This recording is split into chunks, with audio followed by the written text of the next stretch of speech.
After our father's death, my family drifted apart. Now, as I help my brother with medical bills, our spoiled sister demands the house. I never expected my father's funeral to be the last time my family felt like a family. Maybe that was naive. Maybe we were already strangers by then, just wearing the same last name like an old uniform that didn't fit anymore. I don't know.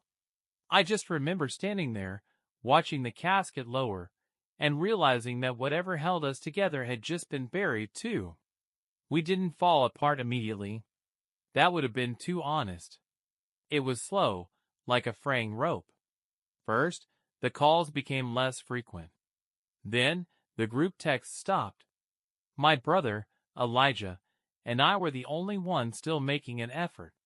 Mom shut down. Grief took whatever was left of her energy, and she barely spoke to us anymore. And then there was Olivia. Olivia never changed. If anything, she just got worse. She was the baby of the family, and Dad had spoiled her rotten. She never had to lift a finger, never had to learn what no felt like. When he was alive, it was frustrating. Now that he was gone, it was unbearable. She became a black hole, swallowing up whatever scraps of attention, money, and patience we had left. Elijah and I were the ones holding everything together. He had medical bills piling up, and I picked up extra shifts to help him cover them. I didn't even question it. That's what family does. Olivia, though? She had other priorities. While we were figuring out how to keep Elijah out of debt, she decided it was the perfect time to demand a house. Not just any house. Dad's house. The one we grew up in. She claimed he wanted her to have it. No will, no proof, just Olivia saying, "Dad wanted me to have it." Like that was enough. Like our word meant nothing. Like Elijah's hospital visits and my empty bank account didn't matter. I wanted to ignore her. I really did. But she kept pushing. Calling. Messaging. Showing up unannounced. She wasn't asking. She was expecting. Demanding. Acting like it was already hers, and we were just obstacles in the way. I tried to be reasonable. I told her we needed to sell the house to cover Elijah's medical bills. She laughed. Actually laughed. Said it wasn't her problem. Said we could figure it out some other way. Said she needed that house. Needed. Like it was air. Like it was medicine. Like she wasn't just a selfish, entitled brat who had never heard the word no before. I didn't yell. I didn't fight. I just told her the truth. You're not getting the house. She looked at me like I had just slapped her. Like I had betrayed some sacred sibling code that had never existed in the first place. This is what Dad wanted, she spat. No, Olivia. This is what you want. She left in a storm of slammed doors and muttered curses. But I knew it wasn't over. Olivia didn't lose. She didn't give up. She would keep pushing, keep demanding, keep taking. And I was done letting her. I kept my distance for a while. Focused on work. Focused on Elijah.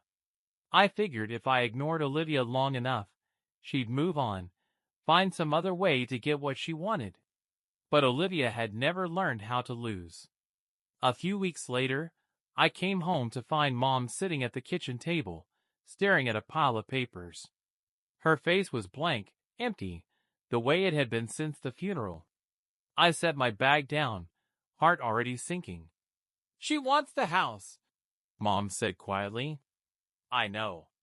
She's taking us to court. And just like that, whatever thin thread had been holding us together snapped. Mom didn't cry. She didn't get angry. She just sat there, holding the papers like they were a letter from some distant relative she barely remembered. I don't want to deal with this, she said. She said it like it was a fact, like she could just opt out of reality and go back to drifting through her grief, untouched by the mess Olivia was dragging us into. I took the papers from her hands. Read them. Olivia wasn't just asking for the house. She was arguing that she was entitled to it, that Dad had intended for it to be hers, that keeping it from her was unfair, maybe even illegal. No will, no evidence. Just entitlement so thick she thought it could pass for truth. Elijah walked in, took one look at my face, and sighed. He already knew. We had been waiting for the next move, and here it was. "She's really doing this," he said. "Yeah." Mom rubbed her temples. "I don't want to fight. Just give it to her." I felt something in my chest snap. "Are you serious? She'll make our lives hell if we don't." "She's making our lives hell now." Mom didn't answer. She just got up and left the room, like she was done with the conversation before it even started. I wanted to be angry. I wanted to grab her shoulders and shake her and ask if she even gave a damn about Elijah, about me, about anything outside of her own sadness. But it wouldn't have mattered. Mom had checked out. Olivia had won that battle without even trying. Fine. I'd fight for both of us. The next few weeks were a blur of paperwork, phone calls, and sinking frustration. We had to get a lawyer. That meant more money, more stress, more time wasted on something that should never have happened in the first place. Olivia knew what she was doing. She knew Elijah, and I didn't have the time or the energy for this. She was counting on us giving up. I thought about it. More than once. Selling the house would have helped Elijah, but fighting over it was burning through money we didn't have. I wanted to let go. I wanted to say, "Fine, take it, be happy, ruin whatever's left of this family." But then I'd think about Olivia laughing when I told her about Elijah's medical bills. And suddenly, giving up wasn't an option. The first hearing came faster than I expected. I sat in that courtroom, staring at my sister, trying to figure out if she had always been this person or if grief had made her worse.